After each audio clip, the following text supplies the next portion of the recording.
행복한 사람들에게는 여러 가지 특징이 있다고 합니다. 한번 자기 자신을 잘 점검해 보십시오. 첫째는 사랑을 잘 표현한다고 합니다.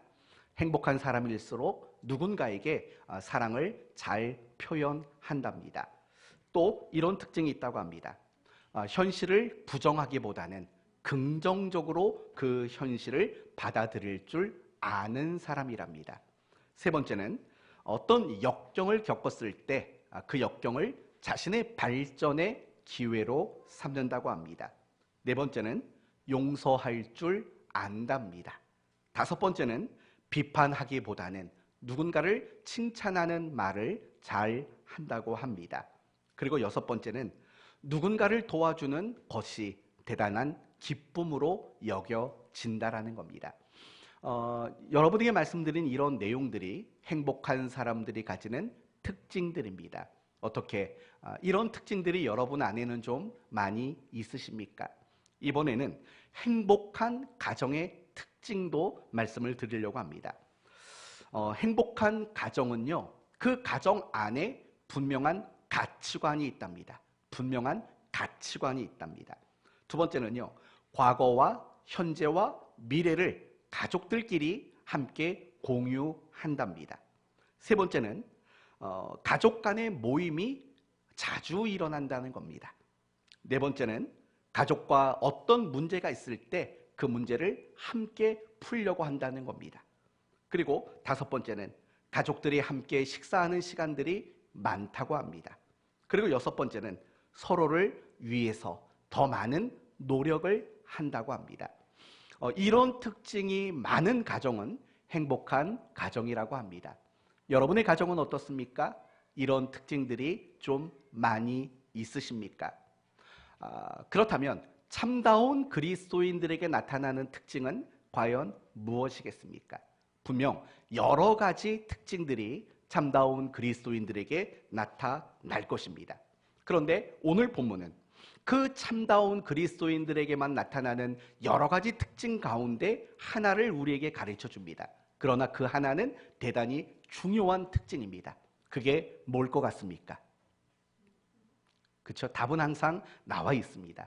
그 그리스도인의 가장 큰 특징은 바로 순종이다 라고 말하고 있습니다.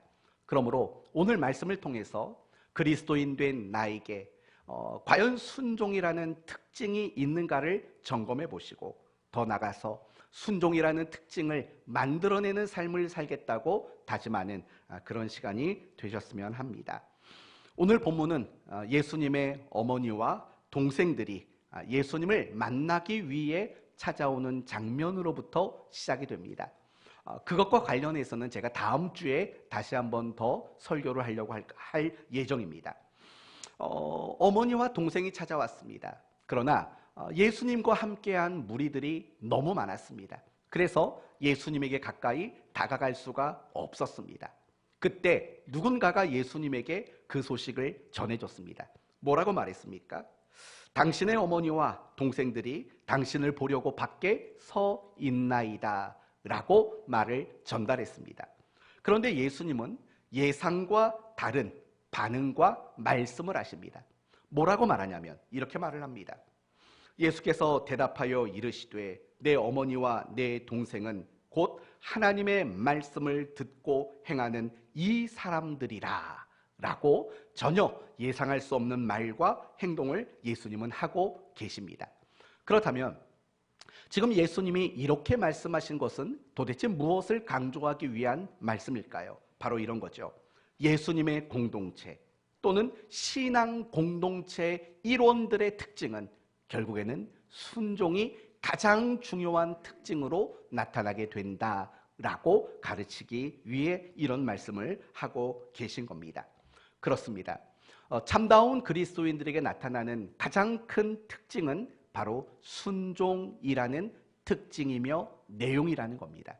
물론 그리스도인에게 나타나는 특징이 순종만 있는 건 아닙니다. 또 여러 가지 많은 특징들이 있죠. 뭐가 있을까요? 예를 들면 사랑이라는 특징이 그리스도인에게 나타나는 특징인 거죠. 요한복음 13장 말씀을 보시면 여러분이 잘 아시는 말씀이 나옵니다. 새 계명을 너희에게 주노니 너희가 서로 사랑하라. 내가 너희를 사랑한 것 같이 너희도 사랑하라. 너희가 서로 사랑하면 이로써 모든 사람들이 너희가 내 제자인 줄을 알리라.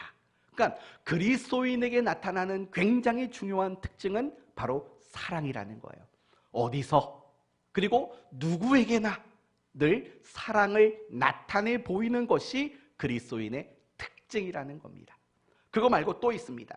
예를 들면 섬김이라는 특징도 그리스도인들에게 나타나는 중요한 특징입니다. 마태복음 20장을 보면 이런 말이 나옵니다.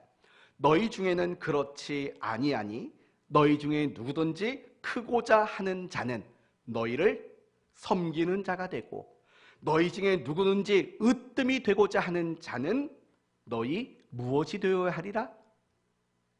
종이 되어야 하리니 라고 말을 합니다. 그러니까 예수님께서도 자신의 제자들에게 늘 무엇을 강조했냐면 너희는 대접받고 높고 으뜸이 되려고 하지 말고 어떤 사람이 되라는 겁니까? 섬기는 사람이 되라는 거예요. 그 섬길 줄 아는 사람, 어디에서나 또 누구에게나 섬길 수 있는 사람, 바로 그 섬김이라는 것은 그리스도인들이 가지는, 그리스도인들에게 나타나는 굉장히 큰 특징이다 라고 말하는 거죠. 그 밖에도 너무나도 많습니다. 용서도 마찬가지 아니겠습니까? 에베소서 4장 32절에 이런 말이 나옵니다. 서로 친절하게 하며 불쌍히 여기며 서로 용서하기를 하나님이 그리스도 안에서 너희를 용서하심 같이 하라. 정말 그리스도인들에게는 반드시 용서라는 특징이 또 나타나게 되어 있는 겁니다. 그 밖에도 우리 모든 그리스도인들에게 나타나는 특징들은 많습니다. 기도, 예배, 감사, 기쁨, 겸손, 그리고 헌신, 교제, 그리고 인내, 그리고 복음을 전파함, 이런 다양한 특징들이 우리 그리스도인들에게 나타나는 특징들인 겁니다. 그러나 정말 중요한 것은 우리 그리스도인들에게는 다양한 특징들이 있지만 그 모든 특징을 대표하는 특징, 그 모든 특징 가운데 가장 중요한 특징, 그것을 말하라고 말한다면 단연코 무엇을 말할 수밖에 없는 겁니까? 순종이라고 말할 수밖에 없다라는 겁니다. 바로 오늘 본문의 메시지가 여기에 그 초점이 있는 겁니다. 정말 구원받은 사람들, 예수 믿는 신앙의 공동체, 그리고 모든 그리스도인들, 그들에게는 어김없이 나타나야 하는 가장 중요한 내용과 특징은 바로 순종이다, 이렇게 우리에게 말하고 있는 거예요. 사랑하는 성도 여러분, 결국 이 말은 무슨 말이냐면 우리가 그리스도인으로서 어떤 순종이라는 특징이 없다면 우리는 겉으로는 그리스도인일 수도 있지만 우리는 참다운 그리스도인의 모습을 가지고 있지는 않다라는 사실을 우리는 깨달을 수 있다라는 겁니다. 우리는 지난 몇 주 동안 씨 뿌리는 자의 비유를 살펴봤죠. 그리고 우리는 지난주에 무엇을 봤습니까? 등불 비유를 살펴봤습니다. 그런데 그 씨 뿌리는 자의 비유나 또는 등불 비유의 그 모든 중심되는 핵심 내용은 결국은 다 똑같았어요. 듣고 인내로 그 말씀을 지켜내는 것, 순종하는 것이 결국에는 오늘 이 본문에 와서 최종적인 결론으로 우리에게 제시되고 있는 거예요. 씨 뿌리는 자의 비유, 그 결론은 결국 무엇이냐? 순종이라는 거고, 등불 비유의 그 결론은 무엇이냐? 바로 순종이라는 것이 오늘 본문에서 우리에게 나타내 보이고자 하는 가장 중요한 메시지라는 겁니다. 우리 그리스도인들에게 나타나는 가장 중요한 특징, 우리 그리스도인들에게 나타나는 가장 중요한 신앙의 내용, 그것은 바로 순종이다라는 겁니다. 여러분은 평화의 기도로 유명한 아시시 프란시스를 여러분 잘 아실 겁니다. 이분은 13세기 이탈리아에서 가장 존경받는 신앙인이었습니다. 물론 그분의 신앙은 우리의 신앙과는 조금 다릅니다. 그러나 그리스도인의 모습으로서는 가장 존경받고 가장 인정받는 사람 중 하나가 프란시스였습니다. 그래서 많은 젊은이들이 이 프란시스에게 찾아가 제자가 되고 싶어하는 일들이 많았다고 합니다. 그럴 때마다 프란시스는 자기가 제자를 삼는 어느 한 방법을 가지고 있었는데 이런 방법을 썼답니다. 젊은이들이 찾아옵니다. 그럼 이렇게 말한답니다. 저기 뒤에 밭에 가면 배추밭이 있네. 그 배추 하나를 뽑아서 뿌리가 하늘을 향하도록 다시 심어놓고 오게, 이렇게 얘기를 했다라는 거예요. 그리고 그 말을 듣고 정말 프란시스의 말대로 뿌리가 하늘을 가도록 심고 온 사람들만 제자로 받아줬다는 겁니다. 왜 그랬을까요? 정말 제자로서 가장 중요한 것이 있다면 그것은 어떤 덕목으로 여겼기 때문일까요? 순종이라는 것으로 그 덕목을 삼고 있었기 때문이에요. 아무리 똑똑하고 아무리 실력이 있어도 그 사람이 순종할 줄 모르는 사람이라면 제자로 받아들일 이유가 없다고 그는 여겼기 때문인 거예요. 그래서 순종할 줄 아는 사람, 터무니없는 거고 비상식적인 것이지만 스승의 말에 순종할 줄 아는 사람, 그 사람만이 제자가 될 수 있는 사람이라고, 그런 확신을 그는 가지고 있었다라는 겁니다. 마찬가지인 거예요. 내가 그리스도인으로서, 내가 예수 그리스도의 제자로서, 하나님의 사람으로서 우리가 그분을 따라가고 그분을 믿고 살아가는 가운데 우리에게 가장 중요한 것이 있다면 순종이라는 특징을 나타내는 것, 이것이 우리 그리스도인들에게 굉장히 중요한 신앙의 덕목이고 내용일 수밖에 없다라는 겁니다. 그렇다면 여러분, 한번 생각해 봅시다. 왜 그리스도인에게 있어서 가장 중요한 특징이, 내용이 왜 순종일 수밖에 없을까요? 왜 순종이 가장 중요한 특징일까요? 이유는 간단합니다.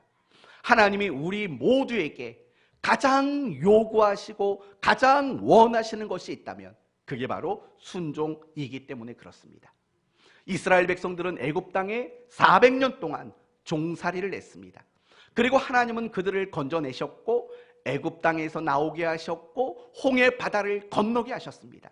그렇다면 여러분, 이스라엘 백성들이 홍해를 건넌 이후에 하나님이 그 백성들에게 가장 먼저 요구하신 것이 뭔지 아십니까? 그게 바로 순종이에요. 오늘 제가 여러분에게 무슨 질문을 하면 그냥 졸다가도 순종이라고 대답하면 거의 90점은 나올 겁니다. 무조건 오늘 다 순종이라고만 대답하시면 돼요. 다시요. 홍해를 건넌 이스라엘 백성들에게 가장 먼저 요구한 게 뭐라고요? 어떻게 알았죠? 출애굽기 15장 말씀을 보면 이렇게 나와요. 홍해 바다를 건넌 직후에 하신 말씀입니다. 이르시되 너희가 너희 하나님 나 여호와의 말을 들어 순종하고 내 보기에 의를 행하며 내 계명에 귀를 기울이며 내 모든 규례를 지키면 내가 애굽 사람에게 내린 모든 질병 중 하나도 너희에게 내리지 아니하리니 라는 말이 나와요. 홍해 바다를 건넌 이스라엘 백성들, 그들에게 가장 먼저 요구한 것, 너희는 내 말을 듣고 그 말에 순종하는 자가 되라 라고 말씀하신다고요. 그러나 출애굽한 이스라엘 1세대들은 하나님 말씀에 순종하지 않았습니다. 그래서 결국 그들은 모두가 두 사람을 제외하고는 광야에서 죽고 맙니다. 그 두 사람이 누굽니까? 다행이에요. 순종할까봐 내심 걱정했는데 여호수아와 갈렙이라는 이 두 사람을 제외하고는 출애굽 1세대는 모두 광야에서 죽고 말았습니다. 이제 출애굽 2세대, 그러니까 애굽 땅에서 나올 때 20살이 되지 않았던 사람들이 이제 가나안 땅에 들어가야 합니다. 그리고 그들에게 하나님이 하신 첫 번째 말씀이 뭔지 아십니까? 신명기 1장에 이런 말이 나옵니다. 오직 여분네의 아들 갈렙은 온전히 여호와께 순종하였은즉 이라고 말을 해요. 그러니까 이 신명기라는 책이 어떤 책이에요? 출애굽 2세대들, 이제 가나안 땅에 들어가야 할 2세대 백성들에게 주신 말씀이 신명기라고요. 그런데 그 신명기의 첫 장에서 강조하는 거, 오직 여분네의 아들 갈렙만이 순종하였으니라고 순종을 분명히 강조하고 있다고요. 그러면서 여러분, 신명기에서 가장 반복되는 말이 뭔지 아세요? 앉아도 복을 받고, 일어서도 복을 받고, 성 안에서도 복을 받고, 성 밖으로 나가도 복을 받고, 광주리에도 복을 받고, 그릇에도 복을 받고 라는 말이 나와요. 또 반대로 너희가 앉아도 저주를 받을 것이고 일어서서도 저주를 받을 것이고 성 안에서도 저주를 받을 것이고 성 밖에서 저주를 받을 것이다. 이렇게 복과 저주를 말씀하셨던 그 기준과 근거가 뭐냐면 뭐하면? 순종하면. 그렇죠? 순종하면 너는 복을 받을 거다. 그러나 순종하지 않으면 너희는 저주를 받을 것이다. 이게 바로 신명기 말씀에 가득 차 있는 내용이라는 거예요. 그러니까 출애굽 2세대들에게도 하나님이 가장 요구하고 바라셨던 것은 결국은 순종이었다라는 거죠. 그리고 여러분이 잘 아시는 사무엘상 15장 말씀 보시면 이런 말이 나옵니다. 사무엘이 이르되, 그러니까 사무엘이 사울 왕을 꾸중하고 책망할 때 했던 말입니다. 사무엘이 이르되 여호와께서 번제와 다른 제사를 그의 목소리를 청종하는 것을 좋아하심같이 좋아하시겠나이까? 순종이 제사보다 낫고 듣는 것이 숫 양의 기름보다 나으니 라고 말을 한다고요. 그러면서 사무엘이 사울에게 뭐라고 말하냐면 당신이 하나님 말씀에 순종하지 않았기 때문에 하나님은 당신을 버릴 것입니다 라고 얘기를 한다고요. 그러니까 이 왕인 사울에게도 하나님이 가장 바라는 것은 어떤 제사와 제물이 아니었던 거죠. 무엇을 가장 요구했죠? 순종이라는 것을 가장 요구하셨다라는 거예요. 그리고 멸망해 가는 이스라엘 백성들을 향해서 선지자들이 외쳤던 수없는 외침 중에 으뜸 가는 외침 뭐냐면 순종하랍니다. 하나님 말씀에 순종하는 자가 되라는 것이 멸망해 가는 이스라엘 백성들에게 외쳤던 선지자들의 가장 중요했던 외침이었습니다. 예수님도 마찬가지입니다. 예수님도 당시 사람들에게, 특별히 종교 지도자들에게 가장 크게 외쳤던 메시지가 뭐냐? 바로 순종하라는 겁니다. 마태복음 7장에 이런 말이 나옵니다. 나더러 주여 주여 하는 자마다 천국에 들어갈 것이 아니라 다만 하늘에 계신 내 아버지의 뜻대로 행하는 자라야 들어가리라. 예수님의 외침도 결국에는 순종하는 자가 되어야 한다라고 말씀하고 있습니다. 그리고 로마서 5장으로 넘어가 보면 사도 바울이 인류의 죄를 언급할 때 무엇을 언급했냐면 이렇게 말을 합니다. 한 사람이 순종하지 아니함으로 많은 사람이 죄인 된 것 같이 한 사람이 순종함으로 많은 사람이 의인이 되리라 라고 말해요. 그러니까 우리 인간에게 있어서 가장 중요한 것은 죄인에서 의인이 되는 일 아닙니까? 그런데 죄인과 의인을 나누는 그 기준과 중심을 뭐라고 말하냐면 바로 순종이 있다고 말해요. 한 사람이 순종하지 아니함이 모든 사람을 죄인으로 만들어 놨다고 말합니다. 죄의 본질, 죄에 있어서 가장 중요한 것, 그것은 바로 순종하지 않음이라고 바울은 그렇게 이야기하고 있는 거죠. 이상의 것들을 종합해 보면 결국 하나님이 우리에게 가장 바라시는 것은 그 어떤 것도 아니라는 거예요. 하나님은 여러분에게 어떤 헌금을 요구하고 바라지 않아요. 하나님은 여러분에게 어떤 남다른 것을 요구하지 않아요. 하나님이 우리에게 가장 요구하시고 가장 바라고 원하시는 것이 있다면 그것은 다름 아닌 바로 순종이라는 거예요. 하나님이 우리에게 가장 바라고 원하는 것, 그게 바로 순종이라는 거예요.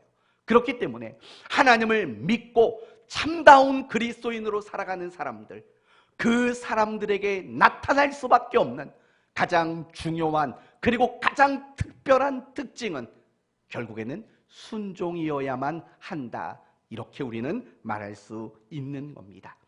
사랑하는 성도 여러분, 순종이야말로 내가 참다운 그리스도인인가 아닌가를 확인해보는 가장 중요한 시금석이라는 사실을 잊지 말아야 돼요.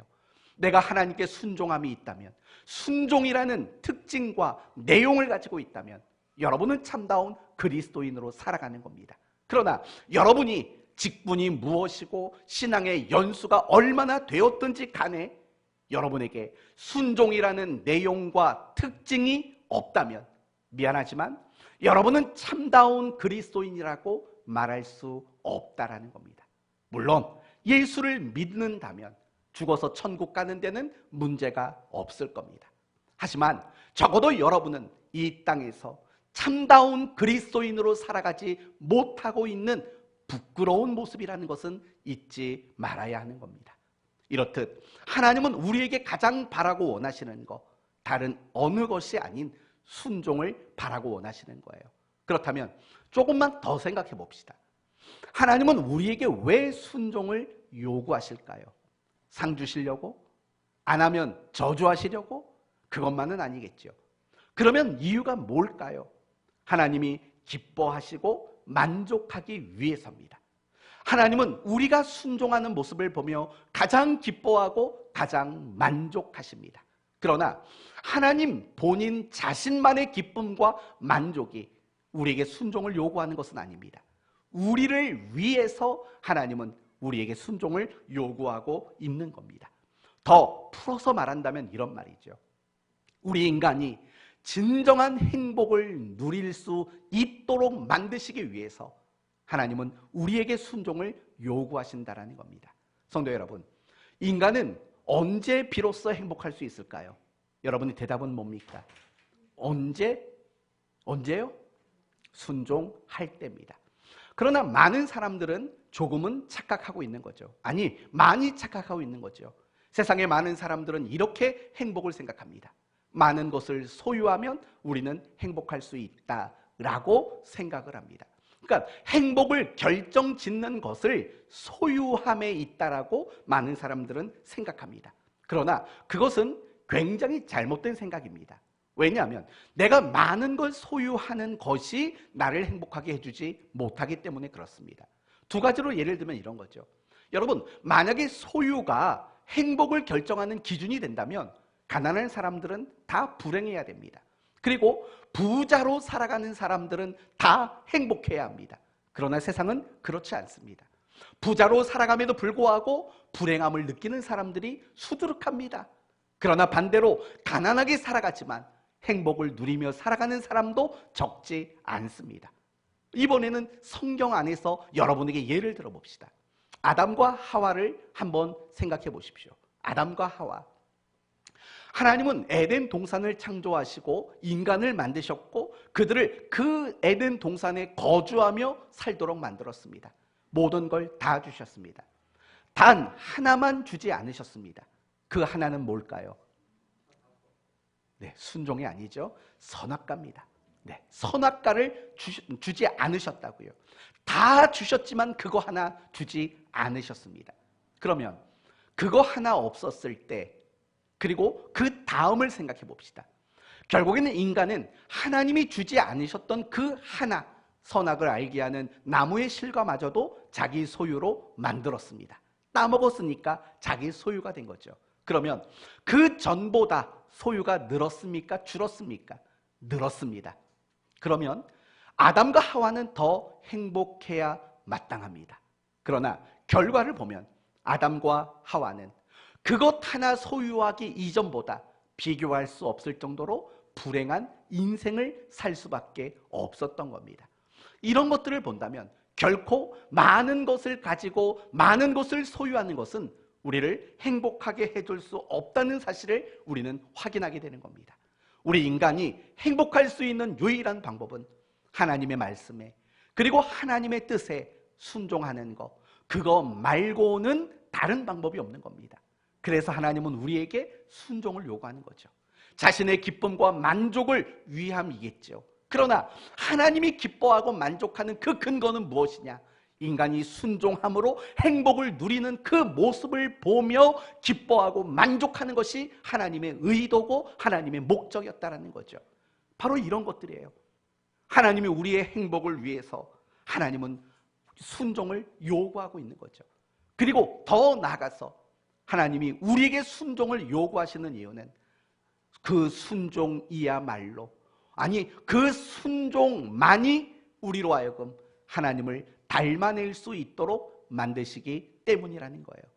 여러분, 성경이 뭐라고 생각하십니까? 하나님의 뜻이 뭐라고 생각하십니까? 말씀은 뭐라고 생각하십니까? 한마디로 말하면 성경이든 뜻이든 말씀이든 모두가 다 하나님의 자기 계시인 겁니다. 하나님이 자기 자신을 나타내서 보여주는 것, 그게 성경이고 그게 말씀이고 그게 하나님의 뜻이라는 겁니다. 그렇다면 우리가 하나님의 뜻과 하나님의 말씀에 순종하게 되면 어떤 일들이 일어나게 되느냐? 자연스럽게 내가 하나님을 닮아가게 되는 일들이 일어날 수밖에 없는 겁니다. 그게 행복인 겁니다. 그게 영광이고 그게 기쁨인 겁니다. 왜냐하면 우리는 피조물들 아닙니까? 피조물이 창조주를 닮아갈 수 있다는 거 얼마나 큰 영광이고 특권이고 행복이겠습니까? 그래서 하나님은 그런 우리에게 영광과 특권과 행복을 누릴 수 있도록 하기 위해서 하나님은 우리에게 순종이라는 것을 요구하고 있는 겁니다. 우리가 알고 있는 것과 많이 다르죠. 우리는 늘 순종과 불순종을 생각하면 뭐밖에 생각할 줄을 모르냐면 복과 벌밖에는 생각 못한다고요. 우리가 하나님께 순종하려고 하는 그 의도를 우리는 늘 복받기 위함, 벌받지 않기 위함으로밖에는 우리는 생각하지 못한다고요. 하지만 그런 정도의 수준이 아닌 거예요. 하나님이 우리에게 순종을 요구하고 우리가 그 요구하시는 순종에 응하는 것은 결국은 우리로 하여금 하나님을 닮고 그리고 우리로 하여금 더 깊은 행복을 누리는 것, 이것이 하나님이 우리에게 순종을 요구하시는 가장 중요한 이유라는 거예요. 바로 그것 때문에 순종을 요구하시는 거예요. 그렇기 때문에 결론적으로 이야기를 한다면, 결론이라고 해서 설교를 끝나겠다는 건 아니고, 결론적으로 말한다면 하나님이 우리 그리스도인들에게 가장 기대하는 내용과 특징은 결국 순종일 뿐이다 라는 겁니다. 그래서 참다운 그리스도인들, 신앙의 성숙함이 있는 그리스도인들일수록 그 사람의 모습 속에는 철저히 하나님께 순종하는 그런 특징들이 나타나게 된다라는 겁니다. 그러므로 성도 여러분, 여러분 모두는 늘 노력해야 될 게 있습니다. 그것은 순종이라는 특징을 여러분은 만들어내셔야 돼요. 매일매일의 삶 속에서 순종이라는 내용을 여러분은 만들어내셔야 돼요. 적어도 여러분이 그리스도인이라고 스스로 확신하신다면 순종이라는 특징과 내용을 가질 수 있는 이 일에 여러분은 조금도 게을러서는 안 되는 거죠. 이제 다음으로 넘어가 봅시다. 그러면 순종하는 것은 쉬울까요? 어려울까요? 너무 쉽게 말하니까 맞아요. 우리가 순종하는 것은 결코 쉬운 일이 아닙니다. 그러면 왜 쉽지 않다고 생각하십니까? 김효선 집사님. 대답했으니까 묻는 거예요. 어렵다고 대답했으니까. 왜 순종이 어렵다고 생각하십니까?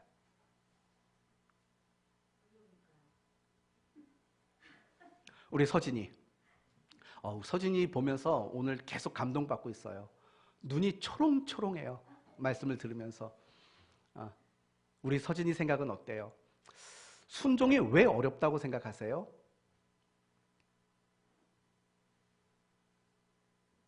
한 명 지목해도 돼요. 엄마 지목했어요? 네. 우리 표세금 성도님은 지금 설교가 귀에 안 들어올 거예요. 오늘 큐티 발표라서. 네, 표세금 성도님 얼굴 좀 보여주세요. 왜 순종은 어려울까요?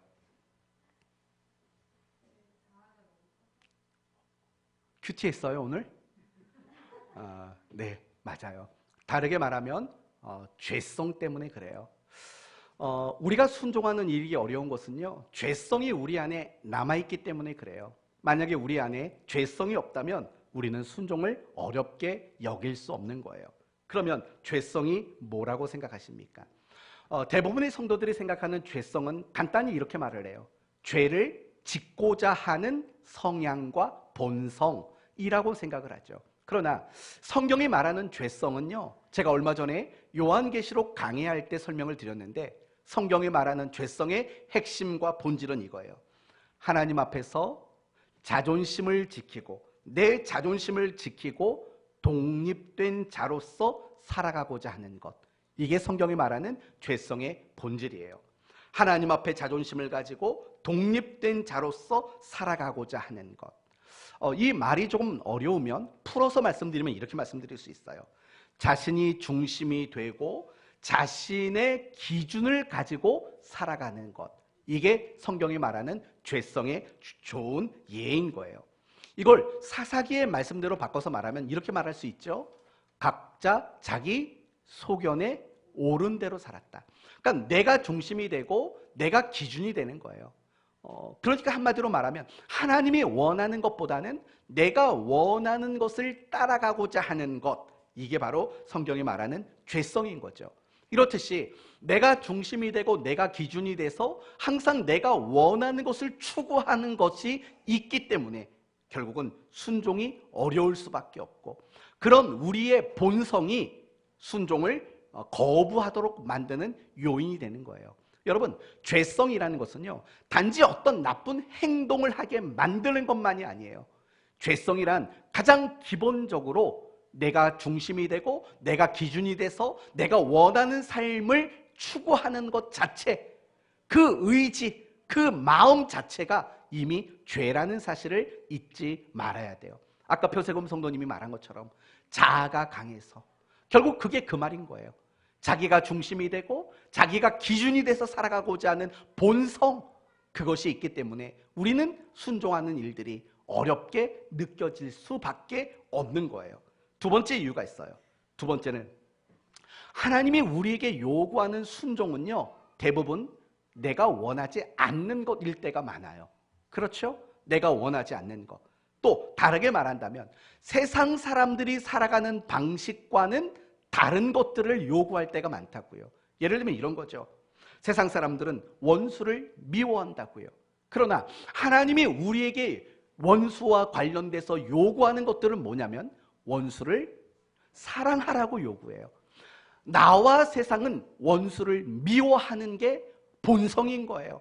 그러나 하나님이 요구하시는 것들은 미워하는 게 아니라 사랑이라는 것을 요구하시는 거죠. 또 나는 누군가에게 복수하고 싶어 한다고요. 세상은 누군가에게 복수하는 것을 당연한 것으로 생각한다고요. 그러나 성경이 하나님이 우리에게 요구하는 것은 복수가 아니라고요. 복수가 아니에요. 성경은 이렇게 말하죠. 오른뺨을 치거든 왼뺨을 돌려대며 겉옷을 달라 하거든 속옷까지 내어주고 오리를 가자 하면 심리까지 가주어야 한다.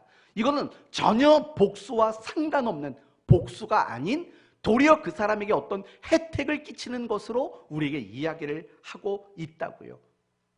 세상 사람들은 이 아이의 인격과 성품이 어떠하든 공부 잘해서 좋은 대학 가고 좋은 직장을 갖도록 자녀를 키운다고요.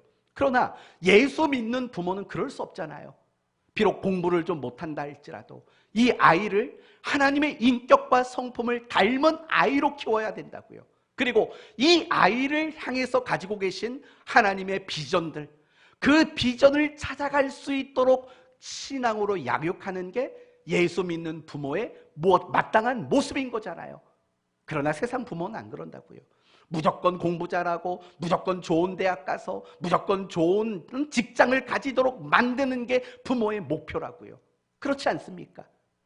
이렇듯이 내가 그리고 세상이 추구하는 것과 하나님이 요구하는 것은 사실은 너무나도 달라요. 그렇기 때문에 우리가 순종하는 것은 어렵다고요. 왜 어렵냐? 우리는 내가 순종했을 때의 결과를 내 생각대로 예측하기 때문에 그래요. 예를 들면 이런 거죠. 내가 내 아이를 정말 신앙으로만 키웠을 때 세상에서 어떻게 될까? 뒤처지지 않을까? 세상 아이들보다 공부 못하고 좋은 직장 못 가고 이런 일들이 일어나지 않을까라는 결과를 내 생각대로 예측하기 때문에 순종이 어려워지는 거예요. 새벽 예배도 마찬가지 아니에요? 수요 예배도 마찬가지죠. 11조도 마찬가지고 전도하는 일도 마찬가지고 우리가 어떤 신앙생활하는 모든 것도 마찬가지예요. 내가 그 일에 순종했을 때 내가 스스로 내 생각을 가지고 예측하는 결과들이 있다고요.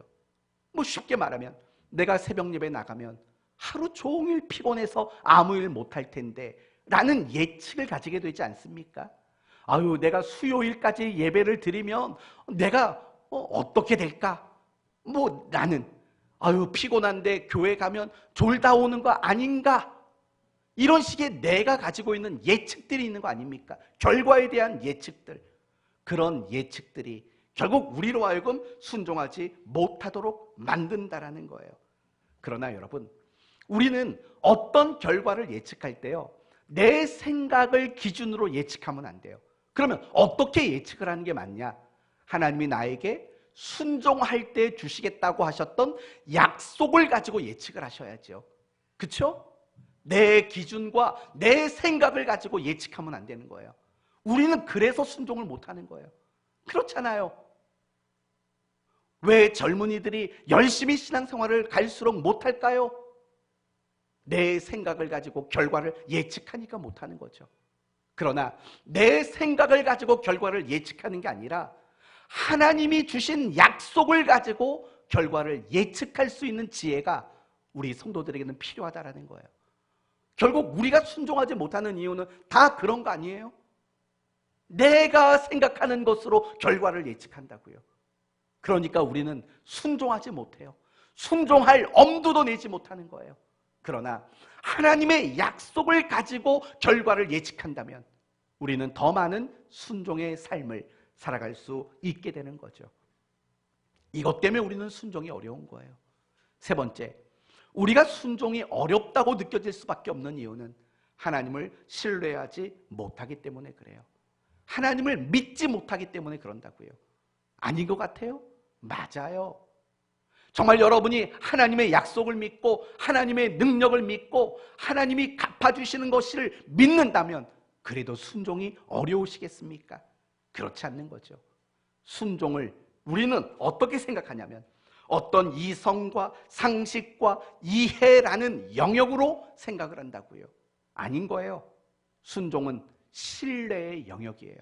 다시 말하면 무슨 말이냐면 아무리 이성적으로 생각하고 아무리 이해하려고 해도 순종은 할 수 없는 거예요. 순종은 내가 하나님을 신뢰하는 신뢰함이 있을 때만 가능하도록 만드는 게 순종인 거죠. 예수님의 육신의 어머니는 누굽니까? 마리아라고요. 그런데 마리아가 임신을 하게 된 시점이 어느 시점이죠? 결혼한 다음입니까? 결혼 전입니까?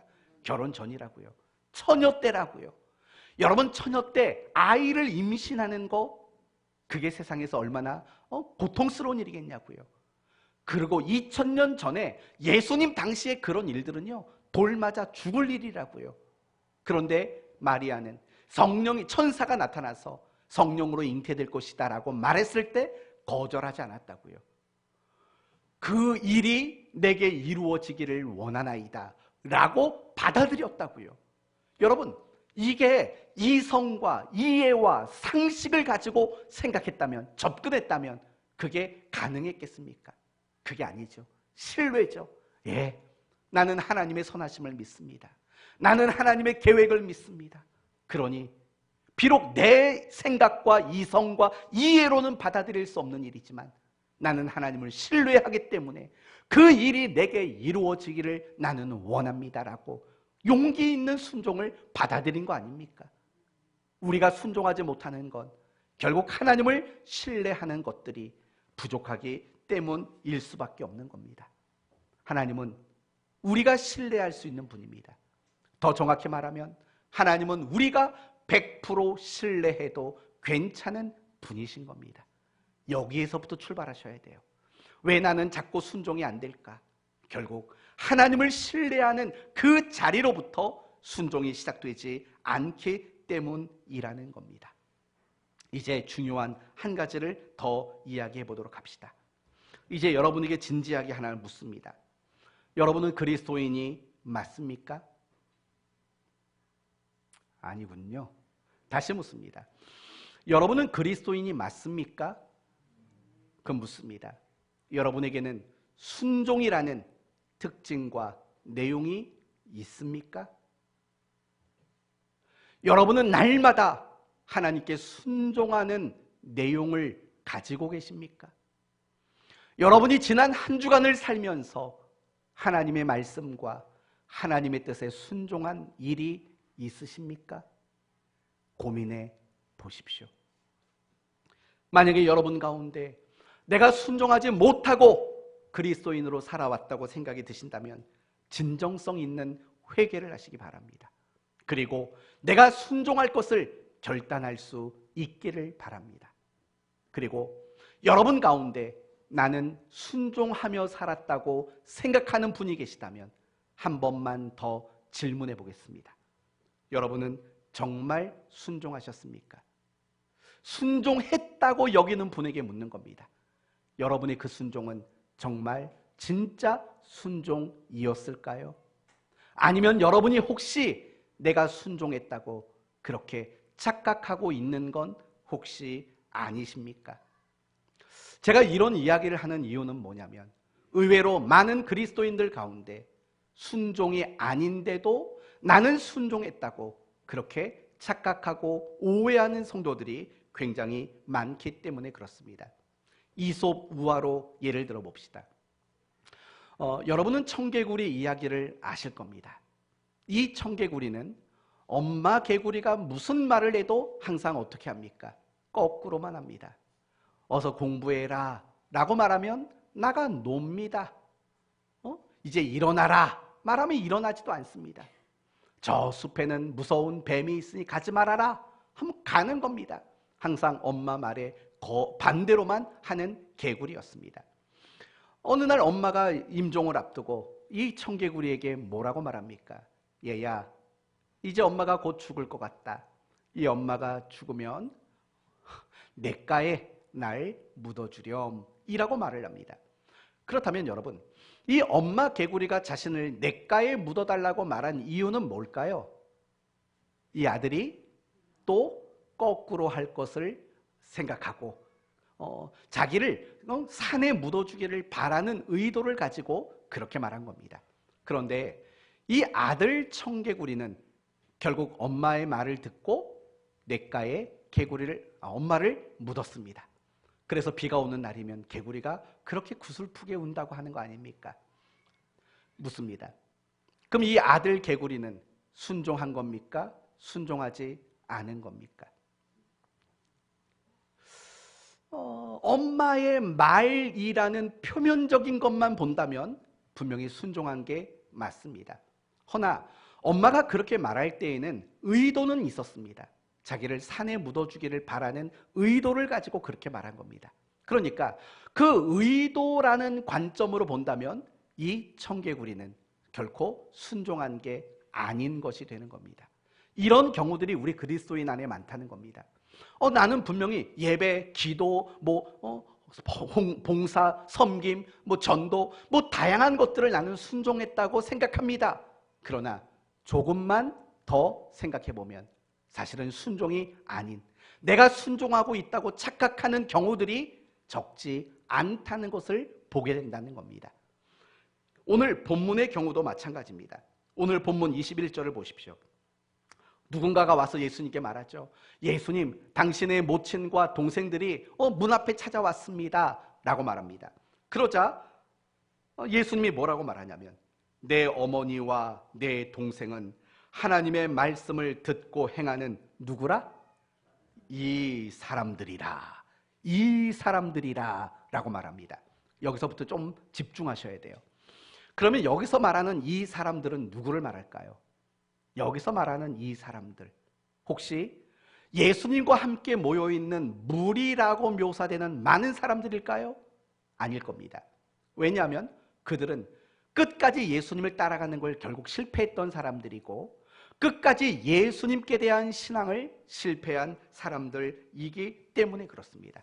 지금은 예수님을 열렬히 환호하고 예수님을 좋아하고 예수님께 가르침을 듣고 예수님의 그 가르침을 따라가려고 하고 있지만 결국 끝내는 예수님을 십자가에 못 박으라고 외치는 그런 성난 군중으로 그들은 돌변하기 때문입니다. 그러면 이 사람들은 도대체 누굽니까? 예수님의 12명의 제자일까요? 그것도 아닙니다. 왜냐하면 예수님의 12명의 제자 가운데도 배신자 한 명이 있었기 때문입니다. 우리는 그 사람이 누군지 압니다. 바로 유다인 사람입니다. 그러면 예수님이 말씀하신 이 사람들이라 라고 말할 때 이 사람들은 과연 누구일까요? 사실은 예수님이 이 말씀을 하실 때 어떤 특정인을 염두하고 말한 건 아니에요. 그러면 누굴까? 누군지 모르지만 말씀을 듣고 지키는 자, 바로 순종하는 자가 내 영적인 가족이다. 예수님은 말씀하고 있는 거예요. 여러분, 초점은 뭐냐면 지금 예수님을 따라다니고 있는 사람들은 무리라고 묘사하고 있다고요. 굉장히 많은 사람들이라고요.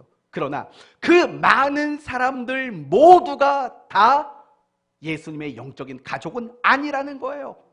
그러나 예수님을 따라다니고 있는 그 많은 사람들은 어떻게 생각했어요? 나는 예수님의 공동체에 속해 있다고 생각한다는 거죠. 그러나 실상은 그들 모두가 예수님의 공동체의 일원은 아니었다라는 거예요. 그러니까 그들은 지금 예수님의 진정한 공동체의 일원이 아닌데도 불구하고 예수님을 따라가고 있으니까, 예수님께 가르침을 받고 있으니까 나는 예수님의 공동체다라고 그들은 착각하고 오해하고 있다라는 거예요. 이 이야기를 마태복음 19장에서 한 번만 더 설명을 드릴게요. 마태복음 19장을 보면 여러분이 잘 아시는 이야기가 나와요. 한 부자 청년이 등장하죠. 이 부자 청년이 예수님께 찾아와서 이런 질문을 합니다. 어떻게 영생을 얻을 수 있습니까? 예수님의 대답은 계명을 지켜라 입니다. 그러자 이 말을 듣고 부자 청년은 다시 한번 묻습니다. 어떤 계명을 지켜야 합니까? 예수님이 말합니다.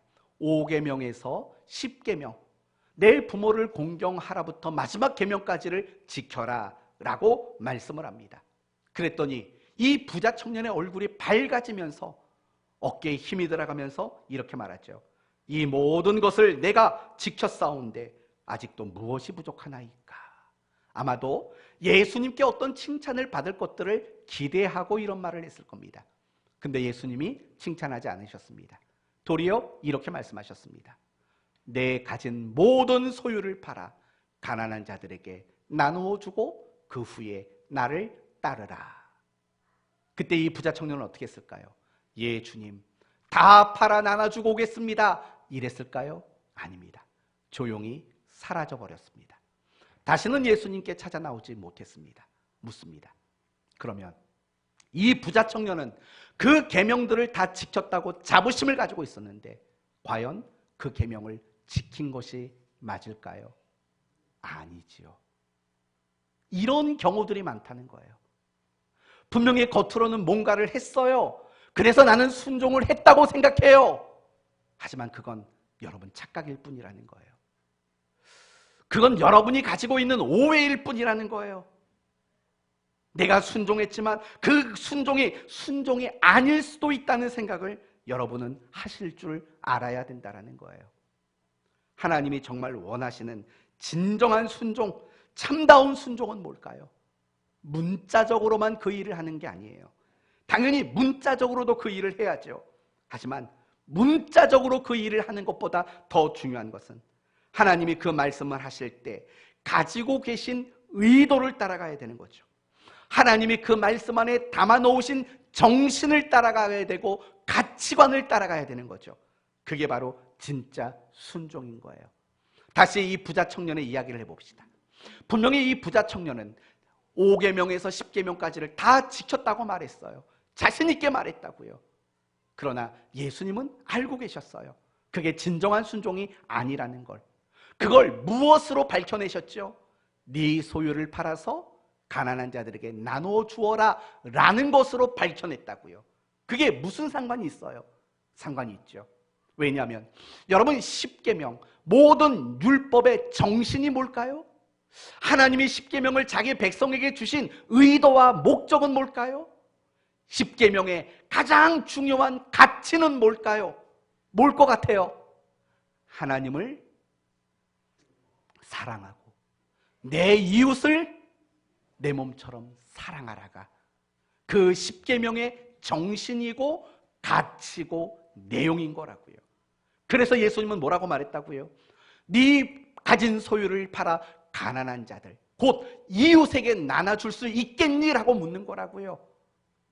결국 이 부자 청년이 문자적으로는 5에서 10가지의 계명을 다 지킨 것처럼 지킨 것처럼 보이지만 코가 막혀서 그래요. 다 지킨 것처럼 보이지만 그거 순종 아니라고요. 왜요? 그 말씀을 하실 때 가지고 계셨던 그 계명 속에 담아놨던 하나님 사랑, 이웃 사랑이라는 정신도 없고 가치도 없고 그 본질도 없기 때문에 겉으로는 지킨 듯 하지만 그건 진정한 순종이 아니었다라고 예수님은 그의 잘못을 밝혀내고 있다라는 거예요. 여러분은 순종한다고 생각하고 있다면 스스로 물으셔야 돼요. 여러분의 그 순종은 혹시 문자적인 순종은 아니세요? 정말 하나님 사랑, 이웃 사랑이 담겨져 있는 순종이신가요? 그걸 물으시라고요. 그걸 묻지 않고 그걸 여러분이 점검하지 않는다면 여러분의 순종은 어쩌면 착각과 오해에 불과한 순종일 수도 있다라는 거예요. 여러분이 항상 성경을 읽을 때, 여러분이 항상 설교의 말씀을 들을 때 여러분이 관심 가져야 될 게 있어요. 그게 뭐냐? 그 말씀 속에 담겨져 있는 의도, 정신, 가치, 그게 무엇인가를 여러분은 고민하셔야 된다고요. 바리새인과 서기관들은 안식일에 병든 자를 고치신 예수님을 증오하고 저주했다고요. 누구 잘못인가요? 누가 안식일을 지켰을까요? 자기들은 안 지켰거든요. 아니, 일을 안 했거든요. 그러니까 자기들은 안식일을 잘 지켰다고 생각했거든요. 근데 예수님은 막 사람을 고치고 방방 뛰게 만들었어요. 그러니까 안식일을 어겼다고 생각한다고요. 그러나 정말 안식일을 지킨 건 예수님이시죠. 왜냐하면 예수님이 이렇게 말했죠. 안식일에 선을 행하는 것이 뭐가 잘못됐느냐라고 말한다고요. 하나님이 안식일을 지키라고 명령하신 그 명령 속에는 선을 행하는 의도와 정신이 담겨져 있는 거라고요. 하나님 사랑, 이웃 사랑이 그 속에 담겨져 있는 거라고요. 우리는 늘 이 틀에서 벗어나지를 못해요. 나는 예배 드렸어. 난 기도했어. 난 어제 전도하러 나왔어. 여러분, 그 자체만을 가지고 순종이라고 생각하지 마십시오. 여러분이 그 일을 하면서 과연 나는 이웃 사랑이 그 속에 담겨져 있었는지를 생각해 보시라고요. 열심히 하는 사람들이 늘 조심해야 될 게 뭔지 아십니까? 당신은 왜 안 내? 이걸 제일 조심하라고요. 무슨 말인지 아시겠어요? 그 말만 하지 않으면 여러분은 순종하는 거예요. 그러나 그런 말을 여러분이 하신다면 여러분이 한 그 일은 더 이상 진정한 순종이 아닐 수도 있어요. 왜요? 이웃 사랑이 담기지 않게 되니까. 이걸 가지고 내 자신을 좀 돌아보라고요. 내가 무엇인가를 표면적으로 많이 한 것 자체가 순종이 아니라 내가 순종했다고 여기는 그 속에 하나님 사랑, 이웃 사랑이 담기지 않으면 그건 진짜 순도 100%의 순종이 될 수 없다라는 거예요. 우리가 이 자리까지 나갈 수 있기를 바라요. 여러분이 행하는 예배, 기도, 묵상, 찬송, 전도, 헌신, 직분, 사명, 사역, 그게 과연 순종인가를 점검해 보십시오. 그게 참다운 순종인가 아닌가 점검하는 방법은 하나님 사랑, 이웃 사랑이라는 정신과 의도가 그 속에 배어 있나, 이걸 고민해 보셔야 합니다. 그래야 진정한 순종이 되기 때문에 그래요. 그러므로 앞으로는요, 여러분이 어떤 순종을 하실 때에든 그 속에 담아내셔요. 뭘 담아내면 좋을까요? 하나님 사랑, 이웃 사랑을 여러분의 모든 신앙의 행위와 순종 속에 담아내셔야 돼요. 그게 진짜 순종인 거예요. 이제 말씀을 마칠게요. 오늘은 505주년 종교개혁 주일입니다. 중세시대 기독교가 막강한 권력을 가지고 세속화가 되고, 그래서 교회는 부패하고 성직자들은 타락하게 되었습니다. 그리고 성직자들의 방탕한 생활 때문에 교회 재정에 적자가 생겼습니다. 그래서 교회 권력자들이, 성직자들이 만든 것이 뭐냐면 바로 면죄부를 판매하는 제도를 만들었습니다. 굉장히 끔찍한 제도입니다. 돈만 헌금하면 얼마든지 그 사람은 천국에 갈 수 있다. 지옥불에 있는 사람도 헌금만 하면 얼마든지 천국으로 갈 수 있다. 심지어 이렇게까지 설교를 했답니다. 그 사람들은 성모 마리아라고 말하잖아요. 성모 마리아를 범하는 죄를 지었을지라도 헌금만 하면 얼마든지 용서받을 수 있다. 그들은 그런 면죄부를 판매해서 교회 재정을 충당했습니다. 그런 일이 일어나자 마틴 루터는 1517년 10월 31일 비텐베르크 교회 정문에다가 라틴어로 95가지의 반박문을 붙였습니다. 그것이 종교개혁 운동의 확산을 만드는 계기가 되었습니다. 물론 그 이전에도 많은 믿음의 사람들이 종교개혁을 추진했습니다. 그러나 루터의 95개조 반박문이 큰 불을 일으키는 도화선이 되었습니다. 그때 가지고 있었던 종교개혁의 핵심 내용들은 이런 겁니다. 오직 성경, 오직 그리스도, 오직 은혜, 오직 믿음, 오직 하나님께만 영광. 이 5가지 본질을 가지고 종교개혁을 일으켰습니다. 그리고 그 중에 가장 으뜸되는 본질은 오직 성경이라는 본질을 가지고 종교개혁을 일으킨 겁니다. 저는 오늘날에도 새로운 모양의 종교개혁이 일어나야 한다고 생각합니다. 오늘날에는 수없이 많이 성경을 강조하고 말씀을 강조합니다. 그러나 오늘날 우리들이 놓치고 있는 것, 하나님 사랑과 이웃 사랑이 담겨 있는 진정한 순종이 없는 시대를 우리는 살아갑니다.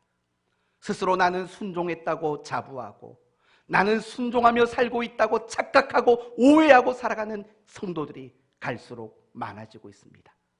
여러분의 집 방문에 반박문을 하나 갖다 붙여놓으십시오. 하나님 사랑, 이웃 사랑, 나는 과연 실천하고 있는가? 그것을 담아낸 순종이 내게는 있는가? 여러분의 방문에 크게 붙여놓고 여러분의 가정으로부터 새로운 종교개혁을 시작하는 여러분 모두가 되시기를 바랍니다. 오늘날 그리스도인들이 그리스도인답지 못한 이유는 못 배워서가 아닙니다. 말씀대로 살지 않기 때문에 그리스도인답지 못한 겁니다. 그러므로 이 한 주간 살아가는 동안에 진정한 순종이라는 특징과 내용을 만들어내는 복된 성도로 살아가시기를 예수 그리스도의 이름으로 축원드립니다. 아멘. 기도합시다. 하나님 감사합니다. 이 시간